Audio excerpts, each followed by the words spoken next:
챕터 1. 불우한 남편과 결혼한 나의 착각. 저는 김민주라고 합니다. 35살에 늦깎이 결혼을 했죠. 남편 박상우는 정말 착한 사람이었어요.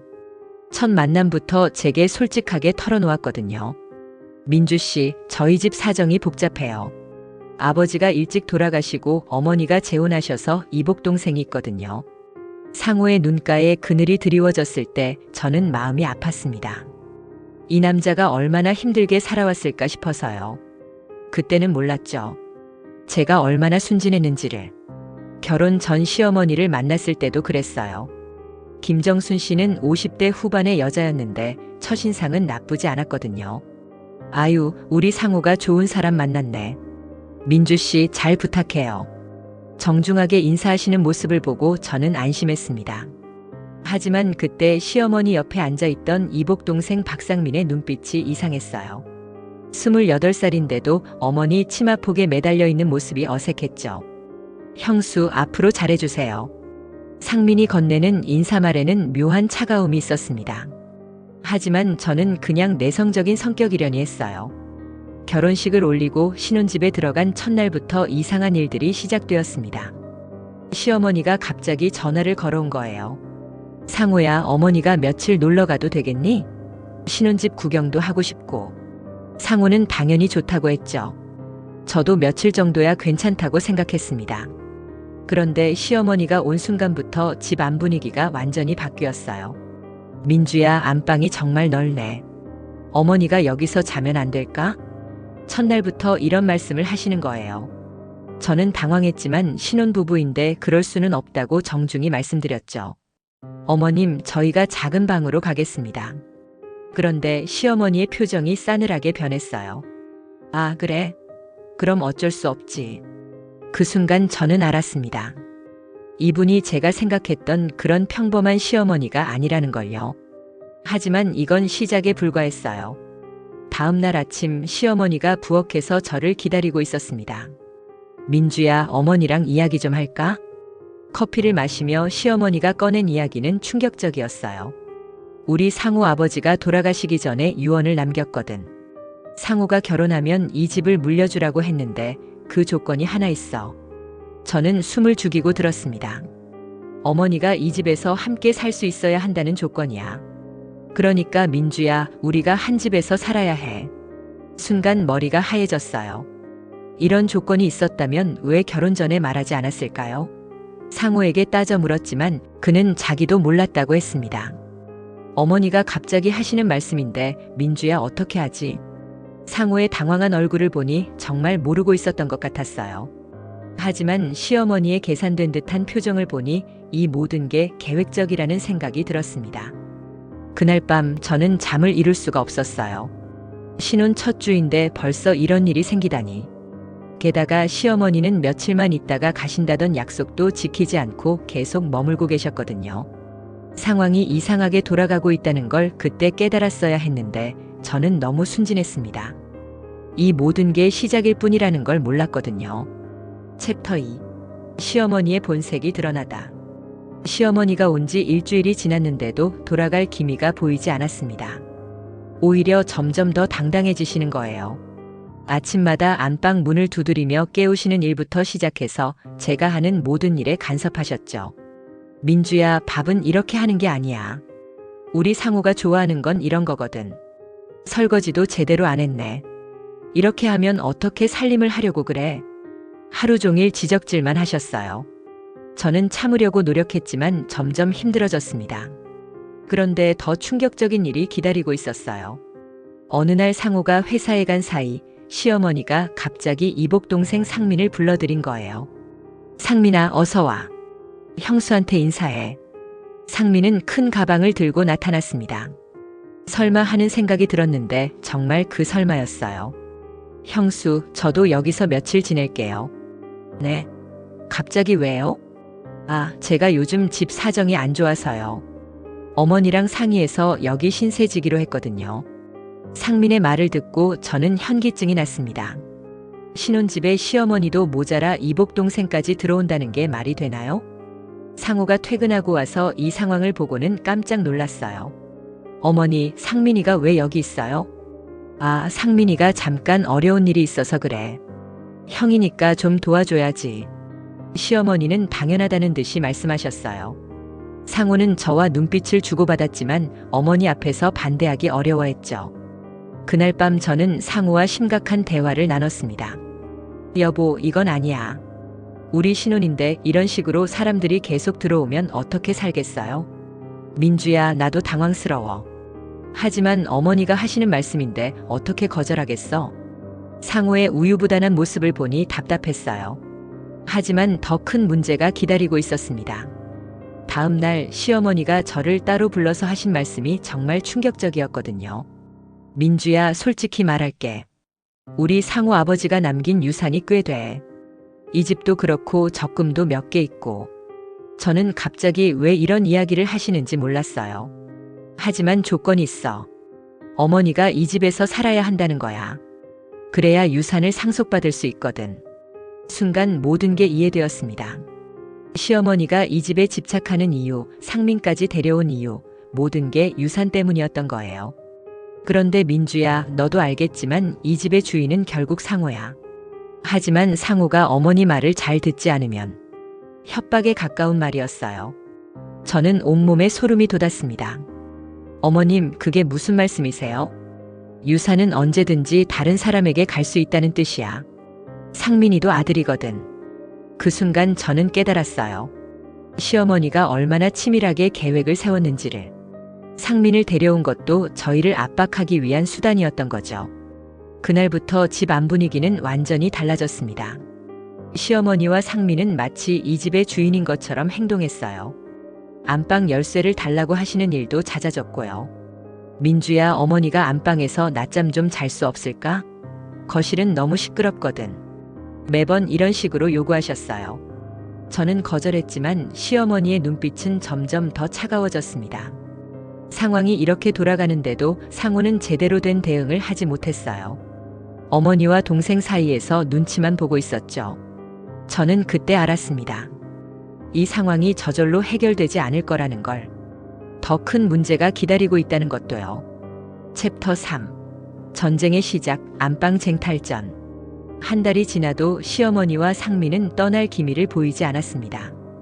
오히려 더욱 당당해져서 이제는 아예 대놓고 이 집이 자신들 것이라는 듯이 행동했어요. 어느 날 아침 저는 경악할 만한 장면을 목격했습니다. 시어머니가 안방 문 앞에서 자물쇠를 만지고 있는 거예요. 어머님, 뭐하고 계세요? 아, 민주야. 어머니가 안방 열쇠를 하나 더 만들려고 해. 응급 상황에 대비해서 말이야. 말도 안 되는 핑계였어요. 저는 즉시 반대했죠. 어머님, 그건 안 됩니다. 저희 부부의 사생활이 있잖아요. 사생활? 어머니한테 무슨 사생활이야? 우리는 가족이잖아. 시어머니의 목소리가 날카로워졌어요. 그 순간 상민이 나타났습니다. 어머니, 무슨 일이에요? 상민아, 형수가 어머니한테 열쇠 못 만들게 한대. 상민이 저를 째려보는 눈빛이 섬뜩했어요. 형수, 어머니가 하시는 말씀인데 왜 그러세요? 그렇게 까칠하게 굴면 안 되죠. 두 사람이 연합해서 저를 압박하는 상황이 되었습니다. 저는 상호가 출근하기 전에 이 문제를 해결해야 한다고 생각했어요. 여보, 당신 어머니가 우리 안방 열쇠를 만들려고 해요. 상호는 당황한 기색을 보였지만 여전히 우유부단했어요. 어머니, 그건 좀. 상호야, 어머니가 언제까지 객실에서 지낼 줄 알아? 이 집 안방은 원래 어머니 방이었거든. 내 아버지랑 쓰던 방이야. 시어머니가 감정적으로 호소하자 상호는 완전히 말문이 막혔어요. 저는 그 모습을 보고 화가 치밀어 올랐습니다. 어머님, 아무리 그래도 신혼부부한테 이러시는 건 아니잖아요. 신혼부부? 민주야, 내가 이 집에 온 지 얼마나 되었다고 주인 행세를 하려고 그래. 시어머니의 말에 저는 말이 안 나왔어요. 이 집이 제 집이 아니라는 듯이 말하시는 거잖아요. 그날부터 본격적인 전쟁이 시작되었습니다. 시어머니는 매일같이 안방 앞을 서성이며 문을 두드렸어요. 민주야, 어머니 좀 들어가게 해줘. 낮잠 좀 자려고. 어머님, 저희가 사용하는 방이에요. 사용한다고? 낮에는 너희들 일하러 나가잖아. 빈 방을 왜 못 쓰게 해? 논리적으로는 맞는 말 같지만 분명히 다른 의도가 있다는 걸 알 수 있었어요. 시어머니는 조금씩 안방을 차지하려고 하고 있었거든요. 더 큰 문제는 상민이었어요. 이 사람은 아예 대놓고 저를 적대시하기 시작했습니다. 형수, 어머니가 이렇게 힘들어 하시는데 왜 그렇게 고집을 피우세요? 좀 양보하시면 안 되나요? 상민 씨, 이건 양보의 문제가 아니에요. 부부간의 사생활 문제라고요. 사생활이요? 형수는 우리 가족이 된 거 아니에요? 가족끼리 뭐가 그렇게 숨길 게 있다고 그래요? 상민의 말을 듣고 저는 정말 기가 막혔어요. 이들이 얼마나 비상식적인지 깨달았죠. 일주일 후 정말 충격적인 일이 벌어졌습니다. 제가 마트에서 장을 보고 돌아왔는데 안방 문이 활짝 열려 있는 거예요. 안으로 들어가 보니 시어머니가 저희 침대에서 낮잠을 자고 계셨습니다. 어머님, 왜 여기 계세요? 시어머니가 눈을 뜨더니 태연하게 대답했어요. 아, 민주야 왔구나. 어머니가 너무 피곤해서 잠깐 누웠어. 어머님, 여기는 저희 방이라고 몇 번 말씀드렸잖아요. 그래? 그런데 어머니가 쓰면 안 되나? 이 집 주인이 누군지 알긴 하는 거야? 드디어 본색을 드러내시는 거였어요. 저는 그 순간 더 이상 참을 수 없다고 생각했습니다. 상우가 집에 왔을 때 저는 단호하게 말했어요. 여보, 이제 정말 못 참겠어요.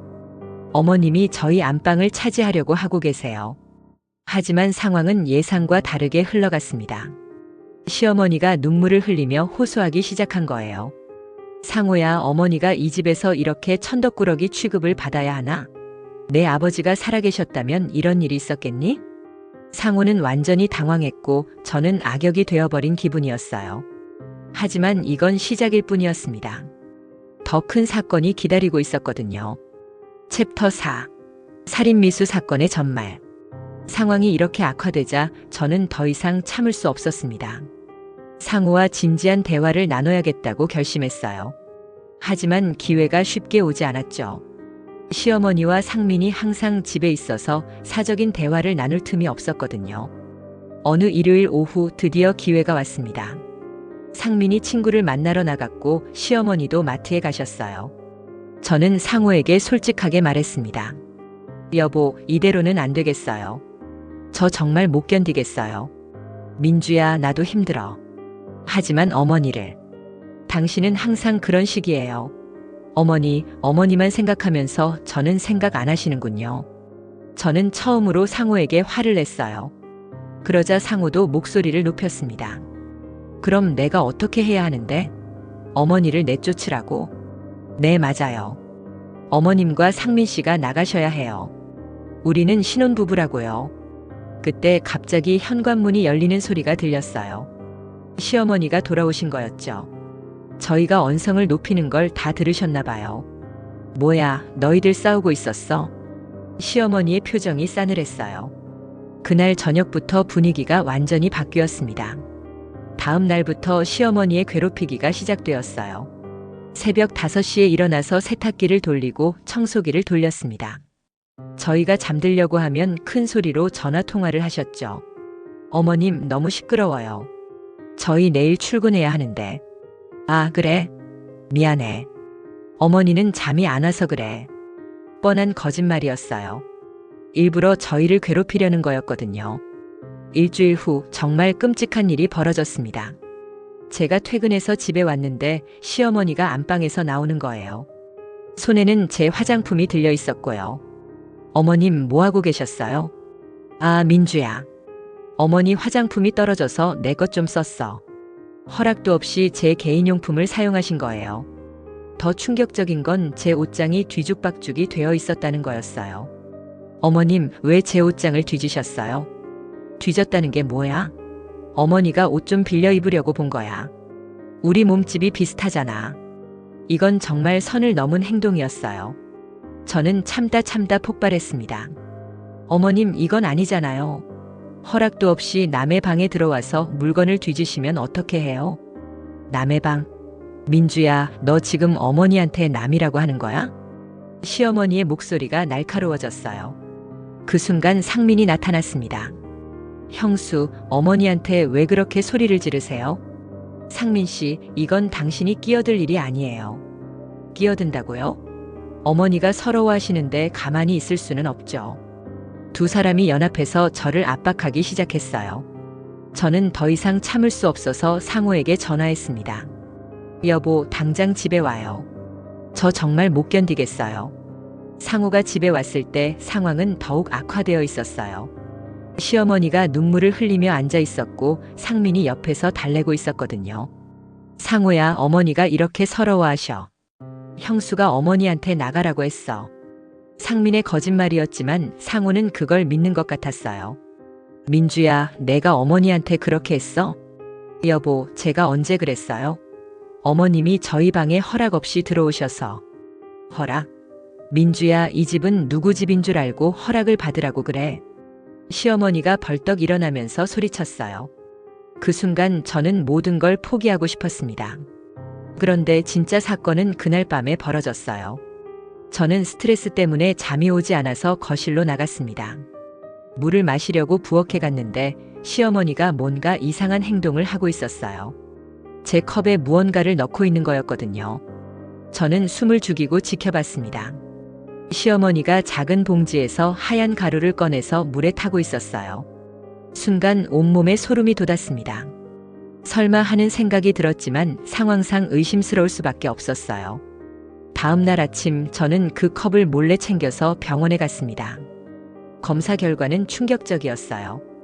부인, 이 물에 수면제 성분이 들어있네요. 상당히 많은 양이고요. 의사의 말을 듣고 저는 현기증이 났습니다. 시어머니가 저에게 수면제를 먹이려고 했던 거예요. 이유는 모르겠지만 분명히 나쁜 의도가 있었을 거라고 생각했습니다. 그날 저는 결심했어요. 더 이상 이렇게 살 수는 없다고. 하지만 더 큰 사건이 기다리고 있었다는 걸 몰랐죠. 챕터 5. 경찰서에서 밝혀진 충격적 진실. 수면제 사건 이후 저는 시어머니가 무서워졌습니다. 도대체 왜 저에게 수면제를 먹이려고 했을까요? 상호에게 말하고 싶었지만 증거도 확실하지 않았고 또 가족 간의 갈등이 커질까봐 망설여졌어요. 하지만 며칠 후 더 충격적인 일이 벌어졌습니다. 제가 퇴근해서 집에 왔는데 안방 문이 부서져 있었어요.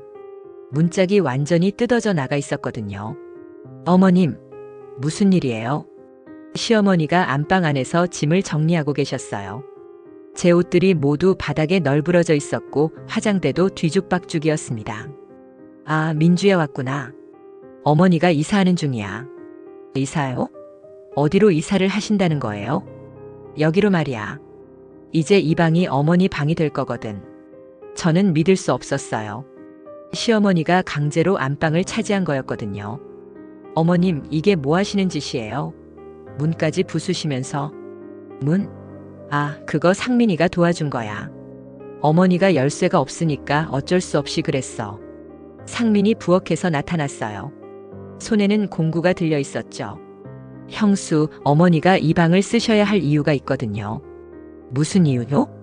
어머니 건강이 안 좋으셔서 좋은 방에서 주무셔야 해요. 형수는 젊으니까 작은 방에서도 괜찮잖아요. 말도 안 되는 핑계였어요. 저는 즉시 상호에게 전화했습니다. 여보, 당장 집에 와요. 어머님이 우리 방 문을 부수고 들어왔어요. 상호가 집에 왔을 때 저는 울고 있었어요. 정말 억울했거든요. 어머니, 이게 뭐예요? 왜 문을 부수셨어요? 상호야, 어머니가 몸이 아픈데 좁은 방에서 어떻게 지내겠어? 며느리가 양보 좀 하면 안 되나? 시어머니는 또 눈물을 흘리셨어요. 하지만 저는 더 이상 참을 수 없었습니다. 여보, 이건 명백한 주거침입이에요. 경찰에 신고할 거예요. 신고? 민주야, 너 정신 나갔어? 가족끼리 경찰까지. 상호가 말렸지만 저는 정말로 112를 눌렀어요. 상황이 이렇게까지 악화된 이상 법의 도움을 받아야겠다고 생각했거든요. 경찰이 와서 상황을 파악했습니다. 담당 경찰관이 시어머니와 상민을 따로 조사했어요. 어머님, 남의 방 문을 부수시면 안 되죠. 이건 재물손괴예요. 남의 방이라니요. 이 집은 우리 집이에요. 며느리가 주인 행세하고 있는 거라고요. 시어머니가 흥분해서 소리치자 경찰관이 냉정하게 말했어요. 주택 소유자가 누구신지는 등기부등본을 확인해 보겠습니다. 하지만 현재 이 집에 거주하고 계신 신혼부부의 사생활을 침해하신 건 명백한 사실이에요. 그때 정말 충격적인 사실이 드러났습니다.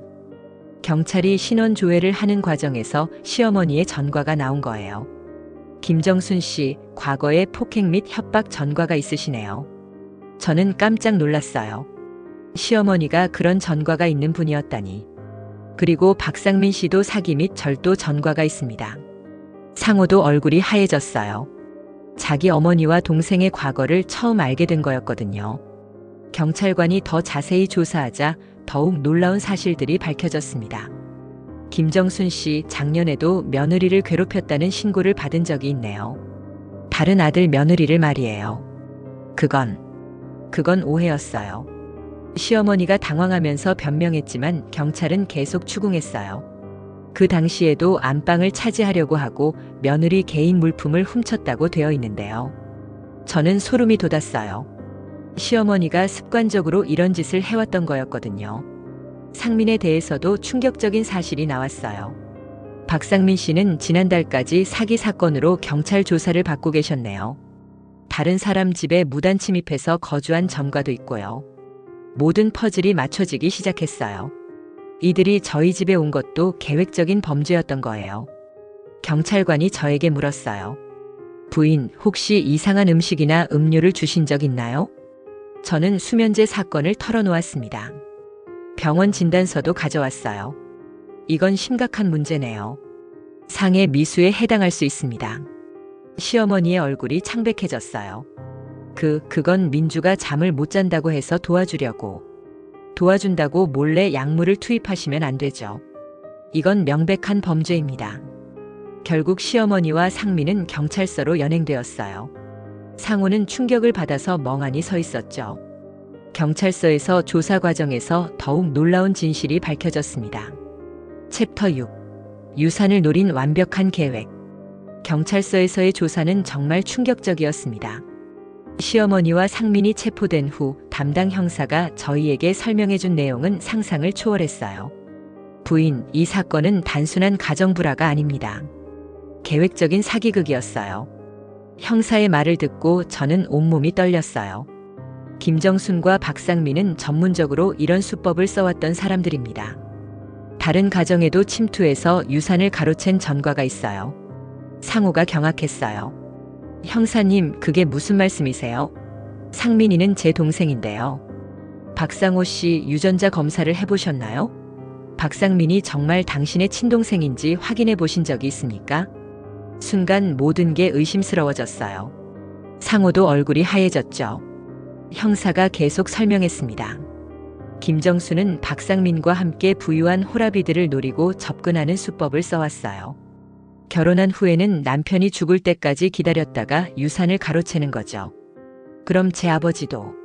네, 당신 아버지의 사망도 재조사가 필요할 것 같습니다.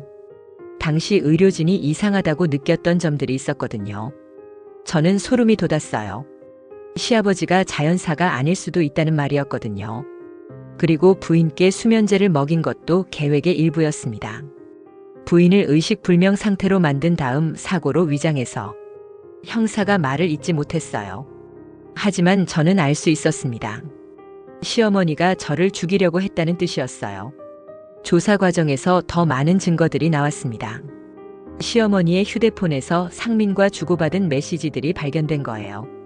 상민아, 계획대로 진행해. 며느리가 사라지면 상호는 우리 말을 들을 거야. 어머니, 너무 급하게 하지 마세요. 들킬 수 있어요. 괜찮아. 수면제로 일단 조용히 만든 다음에 사고로 위장하면 돼. 메시지를 읽고 저는 기절할 뻔했어요. 정말로 저를 죽이려고 계획했던 거였거든요. 상호도 완전히 무너졌어요. 형사님, 저는 정말 몰랐어요. 어머니가 이런 분인 줄. 박상호 씨도 피해자입니다. 어머니라고 생각했던 사람이 사실은 아버지를 노리고 접근한 사기꾼이었던 거죠. 형사가 가져온 서류에는 더 충격적인 내용이 있었어요. 김정순의 본명은 최영희입니다. 과거 5번의 결혼 기록이 있고 모든 남편들이 의문사했어요. 연쇄살인범이나 다름없는 상황이었습니다. 박상민은 최영희의 실제 아들이 맞습니다. 하지만 당신과는 전혀 혈연 관계가 없어요. 둘이 한 팀이 되어서 이런 사기를 쳐왔던 거죠. 모든 진실이 드러나자 저는 안도의 한숨을 쉬었어요. 동시에 무서웠죠. 만약 경찰에 신고하지 않았다면 정말 큰일이 날 뻔했거든요. 조사실에서 나온 후 상호가 저에게 무릎을 꿇었어요. 민주야, 정말 미안해. 내가 너무 바보였어. 너를 보호하지도 못하고. 상호가 눈물을 흘렸어요. 저도 덩달아 울었죠. 여보, 당신도 피해자예요. 우리 둘 다 속은 거잖아요. 그날 밤 집에 돌아온 저희는 안방 문을 고치고 모든 흔적을 정리했습니다. 시어머니와 상민이 사용했던 물건들도 모두 처분했어요. 다음 날 형사에게서 연락이 왔어요. 부인 김정순과 박상민이 모든 혐의를 자백했습니다. 사기, 주거침입, 살인미수 등으로 기소될 예정이에요. 형량은 어느 정도 나올까요? 김정순은 과거 전과까지 합쳐서 15년 이상은 받을 것 같습니다. 박상민도 10년 정도는 나올 거예요. 정의가 실현된다는 생각에 후련했어요. 일주일 후 재판이 시작되었습니다. 법정에서 시어머니와 상민을 다시 봤을 때 저는 복잡한 심정이었어요. 무섭기도 했지만 이제 끝났다는 안도감도 있었거든요. 판사가 최종 판결을 내렸어요. 피고인 최영희 연속 사기 및 살인미수 혐의로 징역 18년을 선고한다. 피고인 박상민 사기 및 주거침입 혐의로 징역 12년을 선고한다. 법정을 나서면서 상호가 제 손을 꽉 잡았어요. 민주야, 이제 정말 우리만의 시간이야. 저는 고개를 끄덕였어요. 정말 긴 악몽이 끝난 거였거든요. 집에 돌아와서 안방에 앉아 있으니 감회가 새로웠어요. 이제야 진짜 신혼집 같은 기분이 들었습니다. 여보, 앞으로는 우리 둘만 잘 살아요. 그래, 민주야. 다시는 이런 일이 없도록 내가 잘할게. 그렇게 저희의 평화로운 일상이 시작되었습니다. 때로는 그 무서웠던 날들이 생각나지만 이제는 웃으면서 얘기할 수 있어요. 진짜 가족이 누군지, 진정한 사랑이 무엇인지 깨달을 수 있었던 시간이었습니다. 비록 힘들었지만 상호와 저는 이 시련을 통해서 더욱 단단해질 수 있었어요. 지금은 매일매일이 감사합니다. 평범한 일상이 얼마나 소중한지 절실히 느끼거든요. 안방에서 마음 편히 잠들 수 있고 아무도 방해받지 않고 부부의 시간을 가질 수 있다는 게 이렇게 행복한 일인지 몰랐어요. 가끔 뉴스에서 비슷한 사건들을 보면 그때 생각이 나요. 하지만 이제는 무서워하지 않아요. 제가 용기를 내서 맞섰기 때문에 이런 결과를 얻을 수 있었다는 걸 알거든요. 시청자 여러분도 혹시 이런 일을 당하신다면 절대 참지 마세요. 가족이라는 이름으로 포장된 범죄는 더욱 무서운 법이에요. 용기를 내서 도움을 요청하시기 바랍니다. 저희 부부는 이제 정말 행복하게 살고 있어요. 곧 아이도 생길 예정이고요. 진짜 가족을 이루어가는 과정이 이렇게 설레는 일인지 처음 알았습니다. 악몽 같았던 그 시간들이 있었기 때문에 지금의 평화가 더욱 소중하게 느껴져요. 여러분도 힘든 일이 있으시겠지만 포기하지 마시고 끝까지 버티시기 바랍니다. 반드시 좋은 날이 올 거예요.